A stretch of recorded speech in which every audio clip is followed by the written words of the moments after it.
नमस्कार साथियों, आज के इस वीडियो के माध्यम से हम ये समझने का प्रयास करेंगे कि परिस्थितियों का हमारे मस्तिष्क पर या अगर हम परिस्थितियों को अपने ऊपर हावी होने देते हैं तो उसका हमारे जीवन पर क्या असर पड़ता है।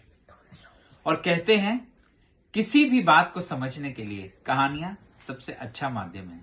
पुरानी कहावतें हैं, तो आइए एक कहानी के माध्यम से इस बात को समझने की कोशिश करते हैं। एक समय में एक राजा था जो अपनी प्रजा में भी बहुत पॉपुलर था। अक्सर वो प्रजा के बीच जाया करता था और एक बार ऐसा हुआ कि वो अपनी राजशाही सवारियों के साथ अपने राज्य में घूम रहा था। उसका एक शाही हाथी भी था जो राजा को बहुत पसंद था। तो हुआ ये कि सड़क के एक किनारे पर एक भिखारी बैठा था और राजा के ये शाही हाथी जब सड़क पे चल रहा था तो अचानक से उसका पांव उस भिखारी के बर्तन पर लगा और उसके सिक्के बिखर गए। भिखारी को बहुत गुस्सा आया। भिखारी उठा और गुस्से से उसने हाथी की पूंछ को जोर से पकड़ लिया।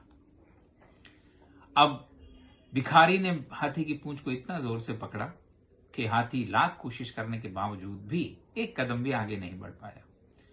ये देखकर चारों ओर जितने लोग थे सब हैरान हो गए।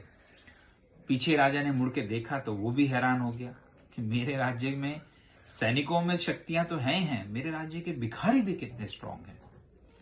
और राजा ने उस भिखारी को तुरंत बुलाया और उसको कहा कि आज से तुम्हें महल में रहना है और हम तुम्हें जो जिम्मेदारी देंगे उसका निर्वाह करना है। अब तुम्हें भीख मांगने की और जीवन में जरूरत नहीं है। राजा भिखारी को महल में ले गया। कुछ दिन बीते, राजसी ठाट फाट में उस भिखारी की बहुत सेवा होने लगी। शरीर भी पहले से बेहतर हो गया।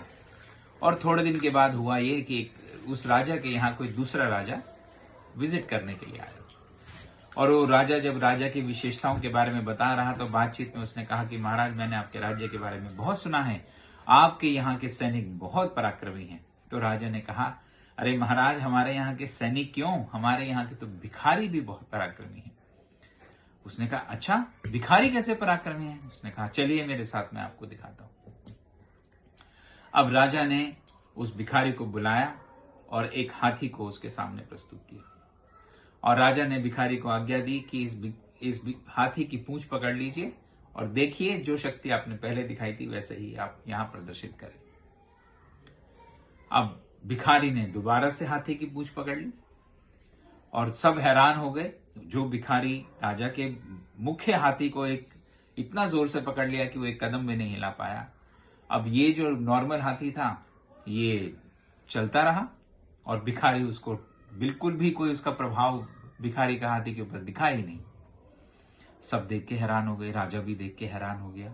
तो राजा ने उस भिखारी को बुलाया कि अरे भाई, जब तुम सड़क पे भीख मांगते थे, जब तुम्हारे पास खाने को कुछ नहीं था, तब तुम्हारे पास इतनी शक्ति थी कि तुमने हाथी की पूंछ पकड़ी और हाथी हिल नहीं पाया। और अब मैं तुम्हें यहाँ पे तुम्हारा ध्यान रख रहा हूँ, अच्छा खाना तुम्हें दे रहा हूँ, उसके बावजूद भी तुम इतने कमजोर हो गए हो कि तुम हाथी को कंट्रोल नहीं कर पाए। तो उस भिखारी ने कहा कि महाराज, इसमें मेरा कोई दोष नहीं है। जब मैं भिखारी था तो मैं स्वच्छंद सोचता था, मेरे मस्तिष्क पर किसी का कंट्रोल नहीं था। जब से आप मुझे महल में लाए हैं, आपने मुझे एक सेवा दी है कि सुबह 4 बजे उठ के मंदिर की सफाई करना और शाम को 4 बजे मंदिर की सफाई करना। जब मैं रात को सोता हूं तो मुझे यही विचार रहता है कि मुझे सुबह उठना है, और अगर मैं सुबह जल्दी उठ के दिन में सो जाऊं तो मुझे शाम को यही विचार रहता है कि मुझे शाम को उठना है। तो इस वजह से मेरा सारा पराक्रम क्षीण हो गया है। तो साथियों, इसी तरह से हम सबके साथ भी यही घटित होता है। तो हमेशा इस चीज का ध्यान रखें कि जो चीजें आपको ऊर्जा देती हैं, आप जीवन में, रोजमर्रा के जीवन में उनको जरूर करें, ताकि जो भी स्ट्रेस, जो भी एंजाइटी, जो भी प्रेशर आपकी तरफ आए, आप उसको साइडलाइन कर सकें। और ऐसा कोई प्रेशर नहीं है जो आप मैनेज नहीं कर सकते।